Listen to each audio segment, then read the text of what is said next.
বিজয়নগরের জমিদার ছিলেন রণপ্রতাপ সিংহ। রণপ্রতাপ সিংহের স্ত্রী গত হয়েছেন বেশ কয়েক বছর আগে। তবে রানী না থাকলেও রাজপ্রাসাদ আলো করে ঘুরে বেড়ায় রণপ্রতাপ সেনের একমাত্র কন্যা মেঘমালা দেবী। জমিদার রণপ্রতাপ সিংহের কাছে তার মেয়ে যতটা প্রিয় ছিল, তার থেকেও বেশি প্রিয় ছিল তার 3 কলা গাছ। রোজ সকালবেলা রাজা নিজের মেয়ের মুখ না দেখলেও কলা গাছের মুখ দেখতে যেতে ভুলতেন না। কি কাণ্ড, 3 কলা গাছে তো রোজ রোজ 3টে করে কলা ধরে, তবে আবার আজ একটা কলা কেন? বাকি কলা দুটো আবার কোথায়? প্রহরী, প্রহরী, কোথায় তুই? তাড়াতাড়ি এদিকে আয়। জমিদারের এমন চিৎকার শুনে দ্রুত সেখানে প্রহরী চলে আসে, আর প্রহরী ভয়ে ভয়ে বলতে থাকে, ক্ষমা করবেন হুজুর, আমি গত রাতে ঠিক মতোই পাহারা দিয়েছিলাম, কিন্তু কি করে যে কি হলো কিছুই তো বুঝতে পারছি না হুজুর। দয়া করে আপনি আমার কথা বিশ্বাস করুন, আমি আর কোনো কথা শুনতে চাই না। তুই যদি কলা না চুরি করিস তবে কে চুরি করলো বলতো? আমি আর কোনো অজুহাত শুনতে চাই না। এসব কথা বলে রাজা রণপ্রতাপ সিংহ সেখান থেকে চলে যায়, আর প্রহরী বিপদে পড়ে আরো ভালোভাবে পাহারা দিতে থাকে। কিন্তু পুনরায় একই ঘটনা ঘটে। পরের দিন সকালবেলা রাজা রণপ্রতাপ সিংহ 3 কলা গাছ দেখতে এসে রেগে আগুন হয়ে যায়। শয়তান প্রহরী, সবই হচ্ছে তোর গাফিলতি। গতকাল তো তবুও একটা সোনার কলা ছিল, আজ তো দেখছি একটা সোনার কলাও নেই। আজই হবে তোর জীবনের শেষ দিন। বিশ্বাস করুন হুজুর, আমি কোনো গাফিলতি করিনি, আমি সারা রাত জেগেই পাহারা দিয়েছি। আর তাছাড়া বিশ্বাস করুন, এখানে অন্য কোনো মানুষও আসেনি। কেউ যদি এখানে না এসে থাকে তবে এই কলা তুই চুরি করেছিস। তুই হলি আসল চোর। না, তোর আর কোনো রক্ষা নেই, আজ তো তোকে আমি শুলে চড়িয়েই ছাড়বো।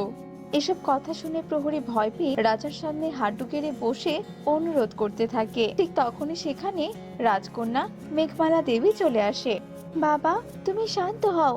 প্রহরীর চোখের জলই যে বলছে, সে মিথ্যে কোনো কথা বলছে না। আমি তোমার সোনার কলা চুরি হওয়ার ব্যাপারে সবটা জানি বাবা। প্রহরী আমাকে আগেই সবটা বলেছে, কিন্তু ব্যাপারটা আমার কেমন যেন সন্দেহ ঠেকছে। নিশ্চয়ই এখানে কোনো ব্যাপার আছে, তাই আজকে আমি পাহারা দেব 3 কলা গাছকে। দয়া করে তুমি প্রহরীকে মেরো না বাবা। কি বলছিস কি মা তুই? আমি কি নাই শয়তান প্রহরীকে ছেড়ে দেব? তবে যা শয়তান প্রহরী, আজ আমি তোকে ছেড়ে দিলাম শুধুমাত্র আমার মেয়ের কথায়। কিন্তু মা, তুই একটা মেয়ে হয়ে কিনা রাত জেগে কলা গাছ পাহারা দিবি? যদি আবার কোনো বিপদ হয়ে যায়? ধুর বাবা, তুমি আমাকে নিয়ে অত ভেবো না তো। তুমি তো জানো আমি মেয়ে হলেও অস্ত্রবিদ্যা আর দুর্বিদ্যায় ছেলেদের থেকে কোনো অংশে কম নয়। তাই বলছি কি বাবা, আমাকে নিয়ে তুমি মোটেও ভেবো না। আজকে আমি এই কলা গাছ পাহারা দেব। যেমন কথা ঠিক তেমনই কাজ। আর সারা রাত ধরে মেঘমালা 3 কলা গাছকে পাহারা দিলেও সে কোনো মানুষের সন্ধান পায়নি, অথচ কলা ঠিকই চুরি হয়েছে। এটা আবার কি করে সম্ভব? এখানে তো কেউই আসেনি, তবে আবার কলা 3টা কি করে চুরি হলো? কে কে করলো চুরি? আরে আরে, ওটা আবার কি? রূপার মতো কেমন যেন চকচক করছে। এই তো দেখছি পাখির পালক মনে হচ্ছে। এরপর রাজকন্যা সেই রূপার পালকটা কুড়িয়ে নেয়, আর সেটা নিয়ে রাজার কাছে চলে যায়, আর তাকে সব ঘটনা খুলে বলে। সব কথা শুনে রাজা বলে, ও, এবার আমি কিছুটা হলেও বুঝতে পারছি। এটা নিশ্চয়ই রূপার পাখির কাজ। রূপার পাখি নিশ্চয়ই রোজ রোজ আমার সোনার কলাগুলো চুরি করে নিয়ে যায়। কিন্তু এই রূপার পাখিটি কার? আর এই রূপার পাখি বা কোথা থেকে আসে? কি, রূপার পাখি? তবে তো ব্যাপারটা খুব সাধারণ নয়, নিশ্চয়ই এখানে কোনো ঝামেলা আছে। তবে বাবা, তুমি কোনো চিন্তা করো না, আমি ওই রূপার পাখিকে খুঁজে বের করব। এসব কথা বলে মেঘমালা জমিদার রণপ্রতাপ সিংকে প্রণাম করে, আর সেই রূপার পালকটা নিয়ে রূপার পাখিকে খুঁজতে বের হয়। মেঘমালা পথে পথে ঘুরতে থাকে, আর এইভাবে ঘুরতে ঘুরতে এক পর্যায়ে এসে ভীষণ ক্লান্ত হয়ে যায়, আর রাস্তার ধারে অজ্ঞান হয়ে পড়ে যায়। আরে আরে, এই মেয়েটা আবার কে? এভাবে এখানে অজ্ঞান হয়ে কেনই বা পড়ে আছে? দেখে তো মনে হচ্ছে কোনো রাজকন্যা। না না, আমাকে এক্ষুনি এই মেয়ের জ্ঞান ফেরাতে হবে।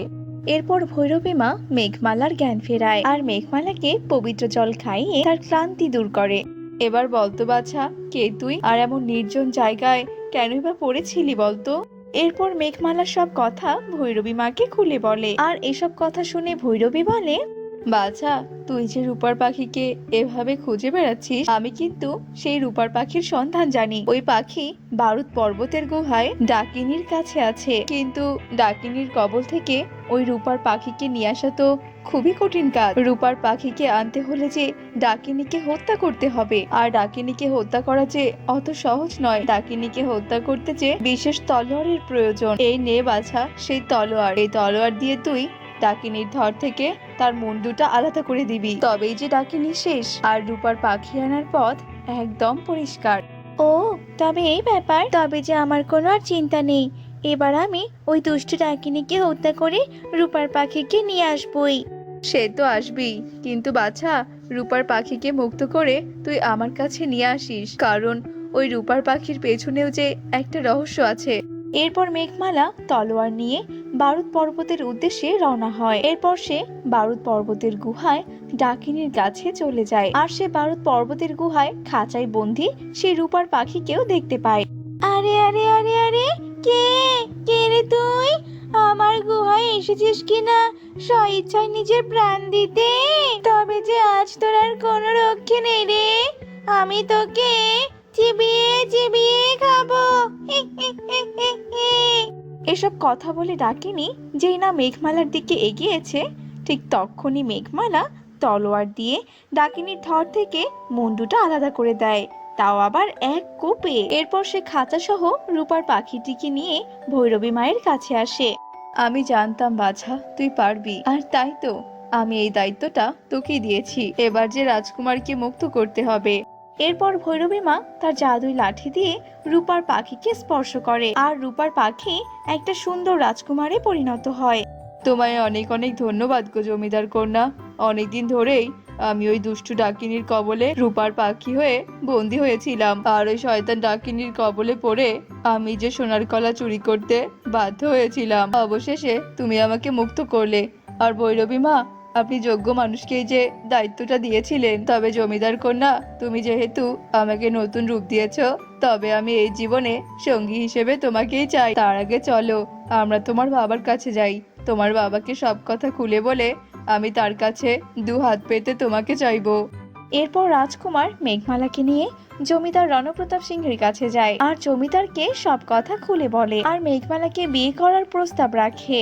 এরপর জমিদারের সম্মতিতে রাজকুমারের সাথে মেঘমালার ধুমধাম করে বিয়ে হয়ে যায়। তোর অনেক খিদে পেয়েছে তাই এমন করছিস, তাই না? না না বুড়িমা, দেখো না আমার পায়ের কাছে একটা সাপ এসেছে।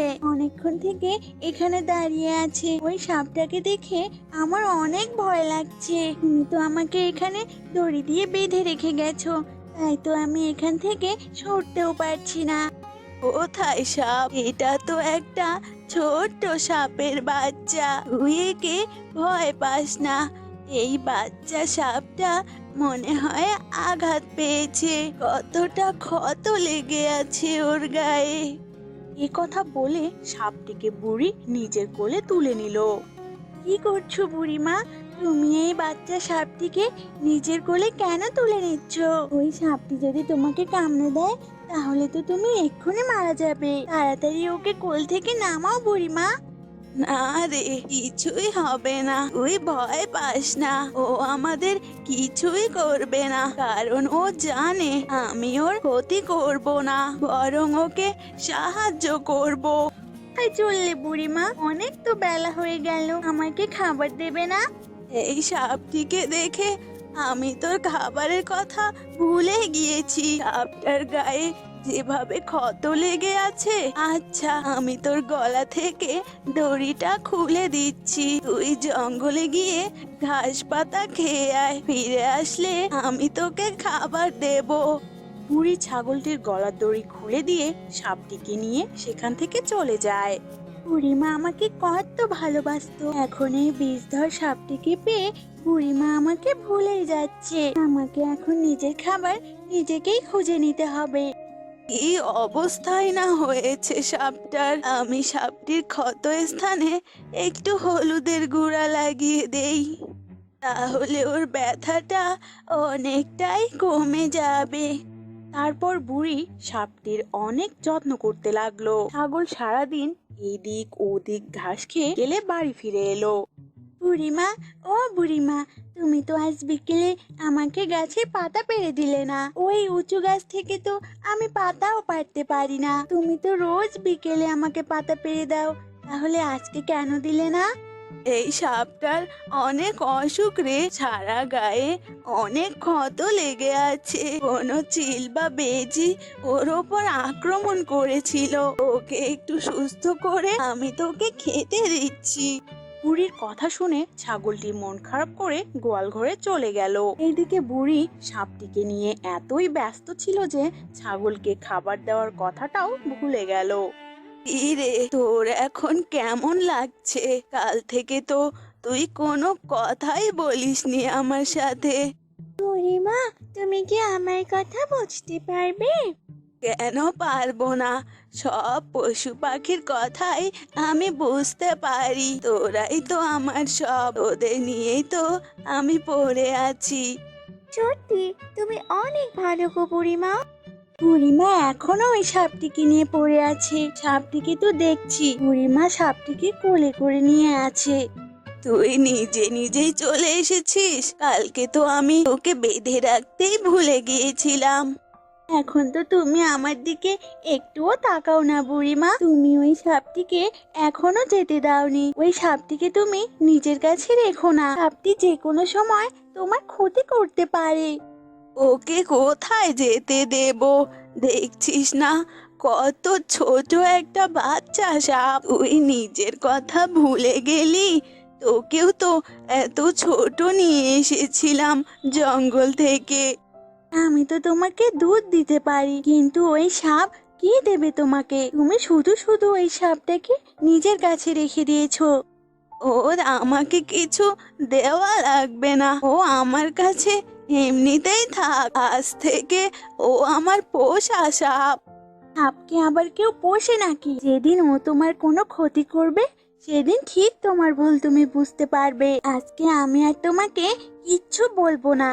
ছাগল সেখান থেকে রেগে মেগে চলে গেল। সাপটি ঘর থেকে বাইরে যেতেই ছাগলের সাথে তার দেখা হলো। এই দুষ্টু সাপ, তুই কেন যাচ্ছিস না বুড়িমার কাছ থেকে? তুই যেদিন থেকে এসেছিস সেদিন থেকে বুড়িমা আমার যত্ন কমিয়ে দিয়েছে। আমি আর তুমি দুজনেই বুড়িমার কাছে একরকম। তুমি বুড়িমাকে ভুল বুঝছো, কিন্তু বৃদ্ধ মানুষ, আর তাই তো আমাদের দুজনের একসঙ্গে খেয়াল রাখতে পারে না।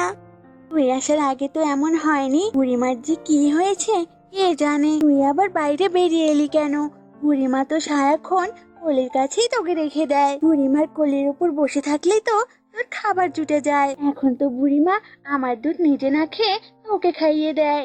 তুমি আমার সঙ্গে এভাবে ঝগড়া কেন করছো? আমি তো তোমার সঙ্গে বন্ধুত্ব করতে এসেছিলাম। তোর মতো বিষাক্ত সাপের সাথে আমি কোনো বন্ধুত্ব করতে চাই না। আর একবার যদি তুই আমার কাছে এসেছিস বন্ধুত্ব করতে, তাহলে কিন্তু খুব খারাপ হয়ে যাবে, এই আমি বলে দিলাম। এতদিন হয়ে গেল, তাও এই বিষাক্ত সাপটা এই বাড়ি থেকে নড়ছেই না। আর নড়বেই বা কেন?